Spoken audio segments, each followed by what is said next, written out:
আপনারা তাকে চিনেন। আসলে এর মানে কার্যকলাপ, এর হলো ব্যবহার, কথাবার্তা দেখে মাঝে মধ্যে মনে হয় যে আসলে এই যে পড়াশোনা করেছে, কোন মাদ্রাসায় পড়ছে এটা আমার জানা নাই।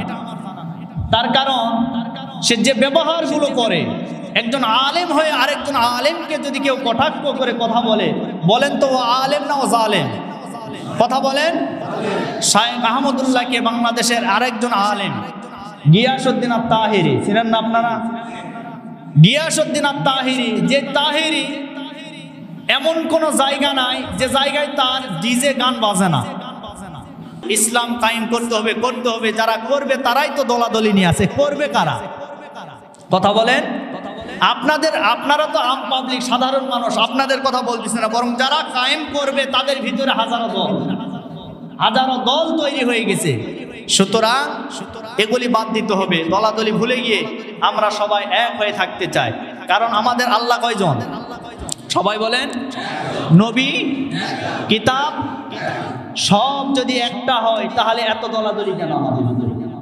সব দল আমাদেরকে বাদ দিয়ে একটা মাত্র দলে থাকতে হবে, যে দলের নাম ইসলাম, যে দলের নাম ইসলাম। আমাদের প্রভু এক, নবীর উম্মত, জীবন বিধান এক, ওই শিবানী কোরআন। তবে কেন এক নাও হে মুসলমান, এক হও করি আহ্বান। বাইতুল্লাহ এক, মদিনা শরীফ এক, উহুদ পাহাড় এক, বদরের মাঠ এক। একটা তো জীবন আর মরণ তো একবার, সকলের তরে আছে একই স্থান। তবে কেন এক নাও হে মুসলমান, এক হও করি আহ্বান। তবে কেন এক নাও হে মুসলমান, এক হও করি আহ্বান। এক হওয়ার দরকার আছে না নাই? আজকে যদি আমরা এক হয়ে থাকতে পারি তাহলে কোনো বাতিলপন্থী রাম বাম নাস্তিক বেঈমানেরা মুসলমানদের ঘাড় চেপে ধরার সাহস পাবে না। আউযু বিল্লাহি মিনাশ শাইতানির রাজীম। বিসমিল্লাহির রাহমানির রাহিম। وأذن في الناس بالحج يأتوك رجالا وعلى كل ضامر يأتين من كل فج عميق. صدق الله العظيم. وقال تعالى: إن الله وملائكته يصلون على النبي يا أيها الذين آمنوا صلوا عليه وسلموا تسليما. সকলে দরুদ ইব্রাহিম পড়েন। اللهم صل على محمد وعلى آل محمد كما صليت على إبراهيم وعلى آل إبراهيم إنك حميد مجيد. اللهم بارك على محمد وعلى آل محمد كما باركت على إبراهيم وعلى آل إبراهيم إنك حميد مجيد. بلغ العلا بكماله كشف الدجى بجماله حسنت جميع خصاله صلوا عليه وآله. الحمد لله. সমস্ত তারিফ ও প্রশংসা মহান রব্বুল ইজ্জত ওয়াল জালালের দরবারে, যিনি আমাদেরকে পবিত্র জিলকদ মাসের প্রথম জুমার দিন জুমাবার দুনিয়ার সমস্ত ঝামেলাকে উপেক্ষা করে এক আল্লাহর সান্নিধ্য পাওয়ার জন্য তার পবিত্র মসজিদ ঘরে আসার মতো বসার মতো সুযোগ দান করেছেন। সেজন্য সেই মহান মনিবের প্রতি সেজদা অবনত চিত্তে শুকরিয়া আদায় করতেছি। সবাই উচ্চ আওয়াজে উচ্চ কণ্ঠে বলে উঠছি কালিমাতুশ শুকর, আলহামদুলিল্লাহ। লক্ষ কোটি দরুদ সালাম বর্ষিত হোক বিশ্ব মানবতার মহান নেতা সাইয়্যিদুল মুরসালিন খাতামুন নবিয়্যিন রাহমাতুল লিল আলামিন জামিউল মুসলিমিন। সকলে পড়ছি সাল্লাল্লাহু আলাইহি ওয়াসাল্লাম। সম্মানিত প্রিয় উপস্থিতি, আমরা এখন যে মাসে অবস্থান করছি এই মাসটির নাম হচ্ছে জিলকদ মাস। এই জিলকদ মাসের আজকে প্রথম জুমা। এই জিলকদ মাস থেকে মোটামুটি হজের যে একটি কার্যক্রম, এই কার্যক্রম শুরু হয়ে যায়। পৃথিবী থেকে সকল মুসলমানেরা কাবা ঘরকে কেন্দ্র করে হজ সম্পাদন করে থাকে। ইসলামের যে পাঁচটি স্তম্ভ রয়েছে, এই পাঁচটির ভিতরে অন্যতম একটি স্তম্ভের নাম হচ্ছে হজ। আমরা নামাজ পড়ি, নামাজ শুধু আমাদের শারীরিক ইবাদত, এখানে আর্থিকের কোনো সম্পর্ক নাই। রোজা রাখি, ওটাও শারীরিক ইবাদত। এরপরে যাকাত দেই, আর্থিক ইবাদত। কিন্তু হজ শুধুমাত্র আর্থিক ইবাদত নয়, বরং আর্থিক এবং শারীরিক উভয়টার মাধ্যমে হজ সম্পাদিত করতে হয়। কেউ যদি বলেন যে শুধুমাত্র অর্থ দিয়ে হজ করবেন, হবে না, আপনাকে শরীর দিয়ে হজ করতে হয়। কারণ হজের কিছু কার্যক্রম রয়েছে, সেগুলি যদি আপনি সঠিকভাবে সম্পাদন করতে না পারেন, আপনার শুধুমাত্র আসা আর যাওয়া হবে, কিন্তু হজ কবুল হবে না। এজন্য হজকে বলা হয় শারীরিক এবং আর্থিক উভয়টার মাধ্যমে হজ সম্পাদিত করতে হয়। এজন্য এই যে হজ, এটি মাত্র একটি মাত্র ঘরকে কেন্দ্র করে, সে ঘরটির নাম হচ্ছে কাবা ঘর। কোরআনে কারীমের ভিতরে এ ঘর সম্পর্কে বিভিন্ন কথা এসেছে, এ ঘর সম্পর্কে অনেক কথা এসেছে। এই ঘরটি শুধুমাত্র কাবা ঘর নয়, বরং এই ঘরটির নাম হচ্ছে মসজিদে হারাম। রব্বুল আলামিন বলেন সুবহানাল্লাযী আসরা বিআবদিহি লাইলাম মিনাল মাসজিদিল হারাম ইলাল মাসজিদিল আকসা। স্পষ্ট আল্লাহ পাক বলেন। তো এই ঘরটির একটি নাম হচ্ছে মসজিদে হারাম, এই ঘরটির আরেকটি নাম হচ্ছে বাইতুল আতিক। বাইতুল আতিক এই ঘরটির একটি নাম। এরপরে এই ঘরটি হচ্ছে মুসলমানদের একটি কিবলা। আগে মুসলমানদের কিবলা ছিল মসজিদে আকসা, এখন সেটা পরিবর্তন হয়ে এখন মুসলমানদের কিবলা হয়ে গেছে কোনটা? মসজিদে হারাম। তো এ ঘরকে কেন্দ্র করে যেহেতু হজ সম্পাদিত হয়ে থাকে, সুতরাং এই ঘরের কিছু ইতিহাস, কিছু বৈশিষ্ট্য, এগুলি আমাদের জানার দরকার আছে না নাই? জোরে বলেন। এই যে মসজিদে হারাম, তবে আল্লাহ পাক রব্বুল আলামিন যত নবী এবং রাসূলগণ পৃথিবীতে পাঠিয়েছেন, এর ভিতরে অন্যতম একজন পয়গাম্বর, যিনি আমাদের জাতির পিতা ইব্রাহিম আলাইহিস সালাতু ওয়াস সালামের স্মৃতি বিজড়িত এই কাবা ঘরকে কেন্দ্র করে সবচাইতে বেশি, এমনকি তিনি নিজে তার সন্তানকে নিয়ে এই কাবা ঘর নির্মাণ পর্যন্ত করেছেন। এই কাবা ঘর তো সর্বপ্রথম নির্মিত করেছেন আল্লাহ পাক রব্বুল আলামিন তার ফেরেশতাদের মাধ্যম দ্বারা। সর্বপ্রথম আল্লাহ নিজে তার ফেরেশতাদেরকে নিয়ে এই কাবা ঘর নির্মিত করেছেন। আর এই কাবা ঘরটা হচ্ছে পৃথিবীর কেন্দ্রস্থল। বিজ্ঞানীরা তারা মহাকাশে গিয়ে সেখান থেকে তাদের যে যন্ত্র রয়েছে, এই যন্ত্র দিয়ে নিচের দিকে যখন তারা দেখতেছিল, পৃথিবীর কোনো কিছুই দেখা যায় না, শুধুমাত্র একটি মাত্র সামান্য একটা ঘর দেখা যায়। সেই ঘরটি হচ্ছে কাবা ঘর। বলি সুবহানাল্লাহ। পৃথিবীর কেন্দ্রস্থল বলা হয় এই মক্কাতুল মুকাররমার যে কাবা ঘর, এটা হলো পৃথিবীর একেবারে কেন্দ্রস্থল। তো এই যে ঘর সর্বপ্রথম নির্মাণ করলেন কে? জোরে বলেন, কে নির্মাণ করেছেন? আল্লাহ রাব্বুল আলামিন তার ফেরেশতাদেরকে দ্বারা এটা সর্বপ্রথম নির্মাণ করেছেন। নির্মাণ করার পরে হযরত আদম আলাইহিস সালাতু ওয়াস সালাম দুনিয়াতে আসলেন, সেটি আবার নির্মিত হলো। এরপরে হযরত শীশ আলাইহিস সালাতু ওয়াস সালাম আবার নির্মাণ করলেন, সেটা আবার নূহ আলাইহিস সালাতু ওয়াস সালামের জামানায় মহাপ্লাবনে এটি কিছু ক্ষতিগ্রস্ত হয়েছিল। এটা আবার আমাদের জাতির পিতা হযরত ইব্রাহিম আলাইহিস সালাতু ওয়াস সালাম আবার পূর্ণ নির্মাণ করলেন, এমনকি তার সন্তানকে নিয়ে তিনি এটা নির্মাণ করেছিলেন। আর এই নির্মাণ কাজ করার জন্য রব্বুল আলামিন নিজে তাকে নির্দেশনাও দিয়েছিলেন। আল্লাহ রব্বুল আলামিন বলেছিলেন যে হে আমার পয়গম্বর, আপনি হজের কার্যক্রম তৈরি করুন। আর হজের কার্যক্রম তৈরি করতে গেলে সর্বপ্রথম আপনাকে মিস্ত্রির ভূমিকা পালন করতে হবে, রাজমিস্ত্রি হতে হবে।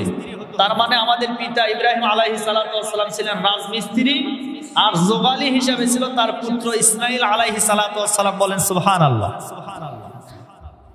তো এটা নির্মাণ করার জন্য ইব্রাহিম আলাইহিস সালাতু ওয়াস সালাম রাজমিস্ত্রির ভূমিকা পালন করলেন, পক্ষান্তরে যোগালীর ভূমিকা পালন করলেন ইসমাঈল আলাইহিস সালাতু ওয়াস সালাম। বাবা এবং পুত্র মিলে এই ঘরটা যখন নির্মাণ করতেছিল, করতে করতে এক পর্যায়ে এই ঘর উপরের দিকে উঠে গেছে, কিন্তু উপরে আর নিয়ে যেতে পারে না। কি করা যায়? এক পর্যায়ে একটা পাথর ছিল, যে পাথরটাকে বলা হয় মাকামে ইব্রাহিম। মাকামে ইব্রাহিম, এই মাকামে ইব্রাহিম, এই পাথরটার উপরে তিনি পা রেখে এই কাবা ঘর নির্মাণ করেছিলেন। কিতাবের ভিতরে এসেছে এই কাবা ঘর যত উপরে যায় পাথরও তত উপরে ওঠে, অর্থাৎ লিফটের মতো। লিফটে যখন আপনি নিচতলায় পা রাখবেন, আপনি মুহূর্তের মধ্যে কোথায় যাবেন? সেই 10 তলা 20 তলা উপরে উঠে চলে গেছেন। তো এই লিফটের মতো এই পাথরটা ব্যবহৃত হয়েছিল। এই জন্য এই পাথরটাকে রব্বুল আলামিন সম্মান হিসাবে বলেছেন যে এটা, এই পাথরকে মাকামে ইব্রাহিম, এটা হচ্ছে নামাজের একটি স্থান। এজন্য হাজী সাহেবগণ কাবা ঘর তাওয়াফ করার পরে 2 রাকাত নামাজ কিন্তু এই মাকামে ইব্রাহিম আদায় করা লাগে। কথা বলেন ঠিক কিনা? এজন্য এটিও একটি রব্বুল আলামিনের নিদর্শন। এরপরে সাফা মারওয়া যে হাজী সাহেবগণ সাই করেন, একটু দৌড়াদৌড়ি করেন, এটাও আল্লাহ তাআলার একটি নিদর্শন। ইন্নাস সাফা ওয়াল মারওয়াতা মিন শাআইরিল্লাহ, নিশ্চয় সাফা এবং মারওয়া আল্লাহ তাআলার একটি নিদর্শন। হাজী সাহেবগণেরা এই সাফা মারওয়ায় কি করে? একটু দৌড়াদৌড়ি করে। এখন তো এটাকে বহুতল ভবনের মতো তৈরি করেছেন। আমি তো শুনেছি যে এয়ার কন্ডিশন করা হয়েছে, এটাকে এয়ার কন্ডিশন করেছেন। কিন্তু আমাদের মা হাজরা আলাইহিস সালাতু ওয়াস সালাম যখন এটাতে দৌড়াদৌড়ি করেছিলেন, তখন এরকম কিছুই ছিল না, শুধুমাত্র মরুভূমি প্রান্তর, এক পাশে সাফা আর এক পাশে মারওয়া। আমাদের মা হাজরা আলাইহিস সালাতু ওয়াস সালাম পানির সন্ধানে তিনি দৌড়াদৌড়ি করেছিলেন। কতবার? 7 বার দৌড়াদৌড়ি করেছিলেন। এইটা হাজী সাহেবদের জন্য এটাকে কি করে দিয়েছেন? হজের ওয়াজিব করে দিয়েছেন রব্বুল আলামিন। এই যে সাফা মারওয়া, এটি আল্লাহ তাআলার একটি নিদর্শন। তার মানে বোঝা গেল হজকে কেন্দ্র করে হজের যে সমস্ত কার্যক্রম সব কিছু আমাদের জাতির পিতা ইব্রাহিম আলাইহিস সালাতু ওয়াস সালাম এবং তার সন্তান ইসমাঈল আলাইহিস সালাতু ওয়াস সালাম, এরপরে তার স্ত্রী বিবি হাজেরা আলাইহিস সালাতু ওয়াস সালাম, এই 3 জনকে কেন্দ্র করে মোটামুটি সব কয়টা ঘটনা। কথা বলেন ঠিক কিনা? এরপরে যে হাজী সাহেব কোন কুরবানি করে, এই কুরবানির ঘটনা তো আমরা সকলে জানি কম বেশি, যে নিজের পিতা হয়ে পুত্রকে কুরবানি করার জন্য চলে গেল কোথায়? মিনা প্রান্তরে। এজন্য যারা হজ করতে যায়, হজের সময় কিন্তু কুরবানি করতে হয়। এই কুরবানি করা ওয়াজিব। তো কুরবানি করতে হয়, কেন করতে হয়? আমাদের পিতা করেছেন। আমাদের পিতাকে জোরে বলেন, আমাদের পিতাকে ইব্রাহিম আলাইহিস সালাতু ওয়াস সালাম, মিল্লাতা আবিকুম ইব্রাহিম হুয়া সাম্মাকুমুল মুসলিমিন। মুসলিম মিল্লাতের জাতির পিতা হচ্ছে ইব্রাহিম, আর তিনি আমাদের নাম রেখেছেন মুসলমান। বলি সুবহানাল্লাহ। এজন্য জাতির পিতা আমাদের একজন। কথা ঠিক আছে? জাতির পিতা কয়জন? আর আওয়াজ দিয়ে বলেন কয়জন? একজনই জাতির পিতা, তিনি হচ্ছেন আমাদের মুসলিম জাতির পিতা ইব্রাহিম আলাইহিস সালাতু ওয়াস সালাম। তিনাকে বাদ দিয়ে কেউ যদি অন্য কাউকে গ্রহণ করে সেটা হয়ে যায় শিরিক। সেটা কি হয়ে যাবে? সুতরাং মুসলমান কখনো শিরিক করতে পারে না। খুব খেয়াল করবেন, জাতির পিতা এমনি এমনি হওয়া যায় না, পরীক্ষা দিতে হয়। এই পৃথিবীতে যত পয়গম্বর এসেছেন সবচাইতে ইব্রাহিম আলাইহিস সালাতু ওয়াস সালাম কঠিন কঠিন পরীক্ষা দিয়েছেন। তিনি সবচাইতে কঠিন পরীক্ষা তিনি দিয়েছেন। এমনি তো হন নাই, আল্লাহ খালিল আল্লাহর বন্ধু তো এমনি হন নাই, পরীক্ষা দেওয়ার পরে তো হয়েছেন। কথা বলেন ঠিক কিনা? আমার আপনার জীবনে তেমন ওই রকম কোনো পরীক্ষা আসে নাই। সেজন্য সম্মানিত ভাইরা আমার, আমাদের পিতা ইব্রাহিম আলাইহিস সালাতু ওয়াস সালাম যখন এটাকে একবারে পূর্ণ নির্মাণ করলেন, তৈরি হয়ে গেল, এরপর আল্লাহ বললেন যে ও আমার খলিল, ও আমার বন্ধু, ও আমার পয়গম্বর, শুধু নির্মাণ করলে হবে না, নির্মাণ করলে হবে না, বরং এইটাকে পরিষ্কার করতে হবে। তার মানে আপনাকে এখন খাদিম হতে হবে। সুবহানাল্লাহ। ইব্রাহিম আলাইহিস সালাম প্রথমে হলেন মিস্ত্রি, নির্মাণ করলেন, এরপরে হয়ে গেলেন কি? খাদেম। খাদেম যারা হয় তারা মসজিদ মাদ্রাসা এগুলি কি করে? পরিষ্কার করে যারা, তাদেরকে বলা হয় খাদেম। তো ইব্রাহিম আলাইহিস সালাম ছিলেন খাদেম। সুবহানাল্লাহ। আনতুহিরু বাইতিয়া লিত-তাইফিনা ওয়াল আকিফিনা ওয়ার রুকআইস সুজুদ। আল্লাহ রাব্বুল আলামিন বলেন, হে পয়গম্বর, আপনাকে এই মুহূর্তে এই কাবা ঘর পরিষ্কার করতে হবে হাজীদের জন্য। যারা হজ করতে আসবে তাদের জন্য আপনার এই ব্যবস্থা করতে হবে। আপনি করবেন কাদের জন্য? যারা হজ করতে আসবে, যারা রুকু করবে, যারা সিজদা করবে, যারা তাওয়াফ করবে, এদের জন্য আপনি এই ঘরটাকে পরিষ্কার করুন। সুবহানাল্লাহ। ইব্রাহিম আলাইহিস সালাতু ওয়াস সালাম এইবার খাদিমের ভূমিকা পালন করলেন, এই ঘরটাকে সুন্দর করে পরিষ্কার করলেন। পরিষ্কার করার পরে রব্বুল আলামিন জানাই দিলেন, ও আমার পয়গম্বর, শুধু পরিষ্কার করলে হবে না, বরং আপনাকে এই মুহূর্তে মুয়াজ্জিনের ভূমিকা পালন করতে হবে। বলি সুবহানাল্লাহ। তাহলে প্রথমে ছিলেন রাজমিস্ত্রি, এরপরে হয়ে গেলেন খাদেম। আল্লাহ এরপরে বললেন শুধু খাদেম হলে হবে না, বরং আপনাকে মুয়াজ্জিন হতে হবে। এই মুহূর্তে আপনাকে আজান দিতে হবে। রব্বুল আলামিন সেই কথা সূরা হজের 27 নম্বর আয়াতে কারিমার ভিতরে জানাই দিয়েছেন, ওয়াআযিন ফিন-নাসি বিল হাজ্জি ইয়াতুকা রিজালাও ওয়া আলা কুল্লি দামিরিন ইয়াতিনা মিন কুল্লি ফাজ্জিন আমিক।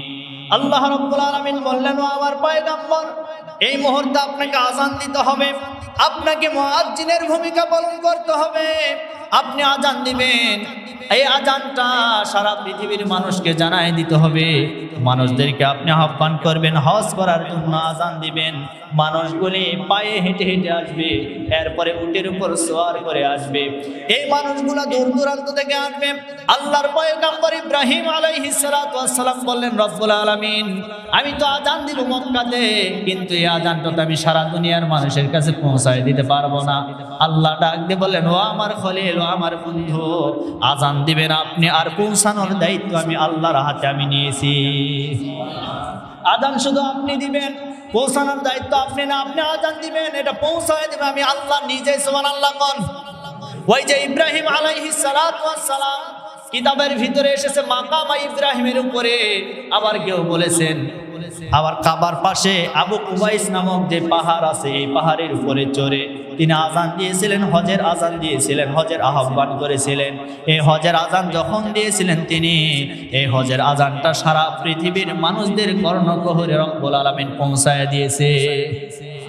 এটা যখন পৌঁছায় দিল, দেওয়ার পরে যে সমস্ত মানুষ বলে আজান শোনার পরে বলেছিল লাব্বাইক আল্লাহুম্মা লাব্বাইক লাব্বাইক লা শারীকা লাক লাব্বাইক ইন্নাল হামদা ওয়ান নি'মাতা লাকা ওয়াল মুলক, বলে আল্লাহু আকবার।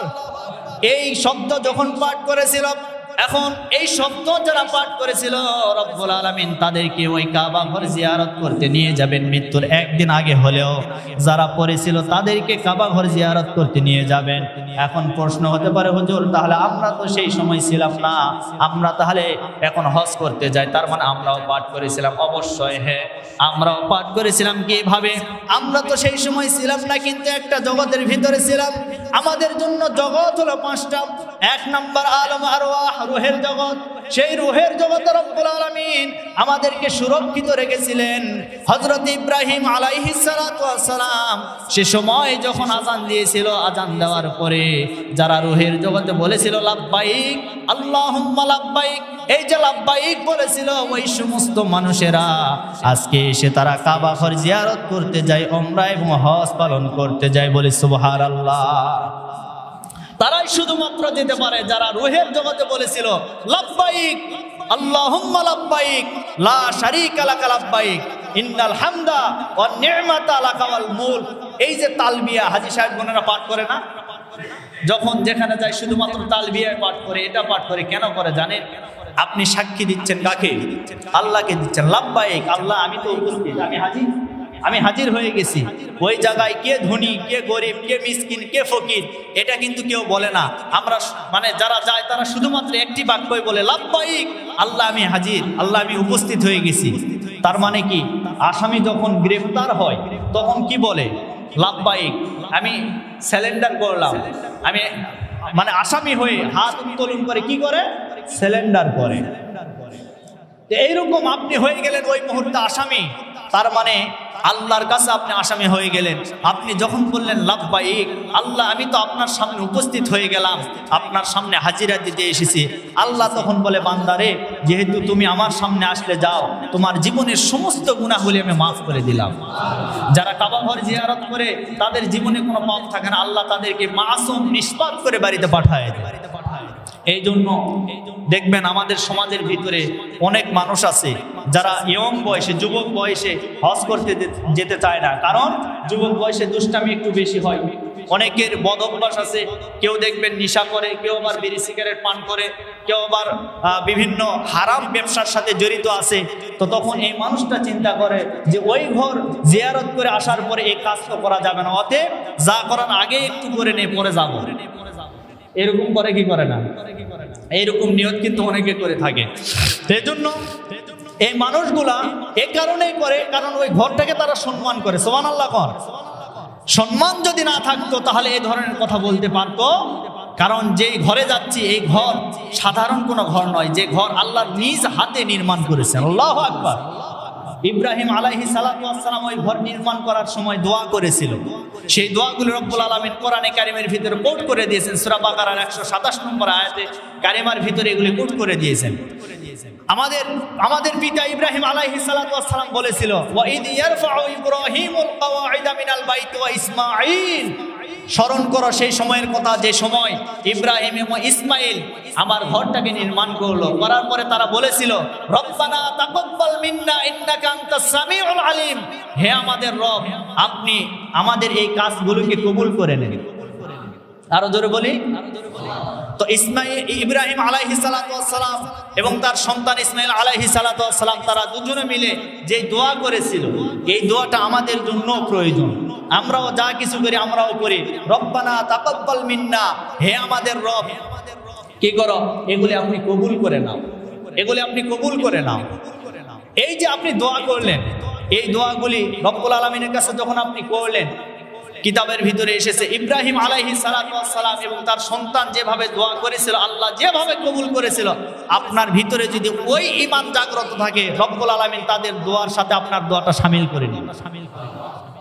এজন্য দোয়া করার দরকার আছে না নাই? রব্বানা তাকাব্বাল মিন্না ইন্নাকা আনতাস সামিউল আলিম। এরপরে রব্বানা ওয়াজআলনা মুসলিমাইন লাকা ওয়া মিন যুররিয়াতিনা উম্মাতাম মুসলিমাতাল লাক ওয়া আরিনা মানাসিকানা ওয়া তুব আলাইনা ইন্নাকা আনতাত তাওয়াবুর রহিম। আমাদের পিতা ইব্রাহিম আলাইহিস সালাতু ওয়াস সালাম সে সময় দোয়া করেছিল, রব্বানা ওয়াজআলনা মুসলিমাইন লাকা, হে আমাদের রব, আমাদেরকে আপনি মুসলমান বানায় দেন। শুধু আমাদেরকে না, উম্মাতাম মুসলিমাতাল লাক, আমাদের পরবর্তী যে সমস্ত উম্মতরা আসবে তাদেরকে আপনি মুসলমান বানান। তাহলে সর্বপ্রথম আমাদের পরিচয় থাকবে আমরা মুসলমান। আমাদের পরিচয় কি? সবাই বলেন ভাই, আমাদের পরিচয় কি? না আহলে হাদিস, না হানাফি, না শাফি, না হাম্বলি। আমাদের বাংলাদেশে এখন দল তৈরি হয়েছে, দল তরিকা তৈরি করছে, বিভিন্ন তরিকার মানুষ। তরিকা শব্দের অর্থ হচ্ছে তরিক, এটি হচ্ছে পথ, রাস্তা। তাহলে আপনাকে জান্নাতে নিতে পারে একটি মাত্র রাস্তা, সেই রাস্তার নাম হচ্ছে ইসলাম। কথা ঠিক? ইসলাম বাদ দিয়ে অন্য কোন রাস্তা যদি আপনি তালাশ করেন আর যদি মনে করেন আমি জান্নাতে যাব, তাহলে এই সিদ্ধান্ত আপনার ভুল। এই রাস্তা আপনাকে, ইসলাম বাদ দিয়ে অন্য কোন রাস্তা আপনাকে জান্নাতে নিতে পারবে না। সুতরাং জান্নাতে যেতে গেলে একটি মাত্র রাস্তায় উঠতে হবে, সেই রাস্তার নাম কি? জোরে বলেন, ইসলাম। ইসলামের উপরে চলবেন, ইসলামের উপরে থাকবেন, ইসলাম নামক রাস্তা আপনাকে জান্নাত পর্যন্ত পৌঁছায় দিবে। সুতরাং আল্লাহ বলেন, ওমাইয়াবতাগি গায়রাল ইসলামি দীনান ফালা ইউকবালা মিনহু ওয়া হুয়া ফিল আখিরাতি মিনাল খাসিরিন। আল্লাহ বলেন, ইসলাম বাদ দিয়ে কেউ যদি ব্যক্তি জীবন, পারিবারিক জীবন, সামাজিক জীবন, রাষ্ট্রীয় জীবন, যত জীবন পরিচালিত করুক না কেন, একটা জীবনও তার কবুল হবে না যদি ইসলাম বাদ দিয়ে পরিচালনা করে। সুতরাং ইসলামকে সামনে রেখে আমাদের বাকি পথগুলি চলতে হবে।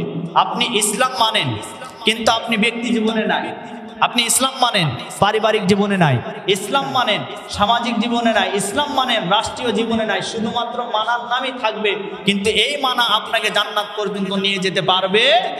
বরং ইসলাম মানতে হবে ব্যক্তি থেকে শুরু করে সর্বোচ্চ পর্যায় পর্যন্ত, যতগুলি জায়গা আছে, যতগুলি সেক্টর আছে, সমস্ত জায়গায় যদি আপনি ইসলামকে মানতে পারেন, ইসলামকে যদি প্রাধান্য দিতে পারেন, তাহলে আপনার জীবনের সফলতা এই মানার নামই ইসলাম। আর এই ইসলাম নামক ঠিকানা আপনার জান্নাত পর্যন্ত পৌঁছায় দেবে। অন্য কোন রাস্তা পারবে? তাহলে আমাদের পিতা বলেছিল, রব্বানা ওয়াজআলনা মুসলিমাইন লাকা, হে আমাদের রব, আপনি আমাদেরকে মুসলমান বানান। আর আমরা বিভিন্ন দলাদলি নিয়ে আসি। আজ বাংলাদেশের ভিতরে হাজারো দল, কেউ কিন্তু কোনো দল বলে না যে আমরা জাহান্নামে যাব। সবাই বলে যে আমরা যে দলের উপরে আছি এই দলটা আমাদেরকে জান্নাত পর্যন্ত নিয়ে যাবে।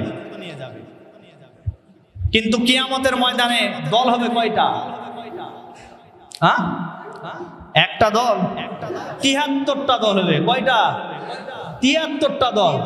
এই ৭৩টা দলের ভিতরে ৭২টা যাবে আলেম। আপনারা তাকে চিনেন। আসলে এর মানে কার্যকলাপ, এর হলো ব্যবহার, কথাবার্তা দেখে মাঝে মধ্যে মনে হয় যে আসলে এই যে পড়াশোনা করেছে, কোন মাদ্রাসায় পড়ছে এটা আমার জানা নাই। তার কারণ সে যে ব্যবহারগুলো করে, একজন আলেম হয়ে আরেকজন আলেমকে যদি কেউ কটাক্ষ করে কথা বলেন তো ও আলেম না ও জালেম? কথা বলেন। শায়েখ আহমদুল্লাহকে বাংলাদেশের আরেকজন আলেম গিয়াসউদ্দিন আত-তাহিরি, চিনেন না আপনারা? গিয়াসউদ্দিন আত-তাহিরি, যে তাহিরি এমন কোন জায়গা নাই যে জায়গায় তার ডিজে গান বাজে না। বিয়ে বাড়ি, এরপর বিভিন্ন অনুষ্ঠান, বিভিন্ন যতগুলি জায়গায় আছে তার গান বাজে না। এরকম আছে না নাই? জিকিরের নামে ভণ্ডামি করে, বসেন বৈশা যান, বসেন বৈশা যান, এটা কোনো জিকির হলো? এরকম জিকিরও সে করে। সে শায়েখ আহমদুল্লাহকে কটাক্ষ করে কথা বলেছে। আসলে এইরকম যদি চলতে থাকে বাংলাদেশে, তাহলে আমরা যে বলি ইসলাম কায়েম করতে হবে, যারা করবে তারাই তো দলাদলি নিয়ে আছে। করবে কারা? কথা বলেন। আপনারা তো আম পাবলিক, সাধারণ মানুষ, আপনাদের কথা বলতেছে না, বরং যারা কায়েম করবে তাদের ভিতরে হাজারো দল তৈরি হয়ে গেছে। সুতরাং এগুলি বাদ দিতে হবে, দলাদলি ভুলে গিয়ে আমরা সবাই এক হয়ে থাকতে চাই। কারণ আমাদের আল্লাহ কয়জন? সবাই বলেন। নবী, কিতাব, সব যদি একটা হয় তাহলে এত দলাদলি কেন আমাদের? সব দল আমাদেরকে বাদ দিয়ে একটা মাত্র দলে থাকতে হবে, যে দলের নাম ইসলাম, যে দলের নাম ইসলাম। আমাদের প্রভু এক, নবীর উম্মত, জীবন বিধান এক, ওই শিবানী কোরআন। তবে কেন এক নাও হে মুসলমান, এক হও করি আহ্বান। বাইতুল্লাহ এক, মদিনা শরীফ এক, উহুদ পাহাড় এক, বদরের মাঠ এক।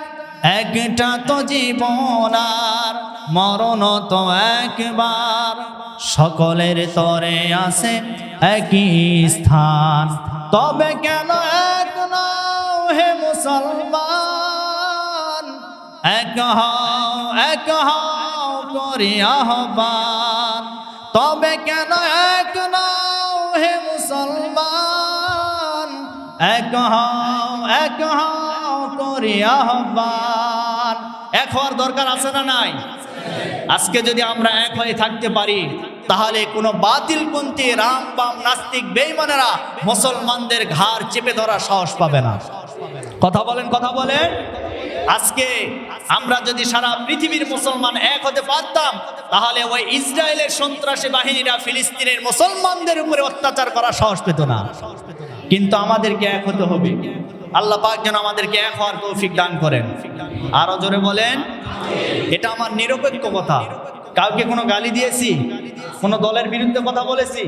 আমরা সবাই মুসলমান, আমাদের ভিতরে মাসলাকগত আলাদা আলাদা মতো পার্থক্য থাকতেই পারে, কিন্তু এই নিয়ে আমাদেরকে ডিভাইডেড হওয়া যাবে না। তার কারণ একটি কথা মনে রাখবেন, একটি কথা মনে রাখবেন, একজন বাবার 11টা সন্তান, এই 11টা সন্তান যদি এক হয়ে থাকতে পারে তাহলে দেখবেন পাড়া মহল্লার গ্রামের সবাই কিন্তু ওই পরিবারকে দেখে ভয় পায়।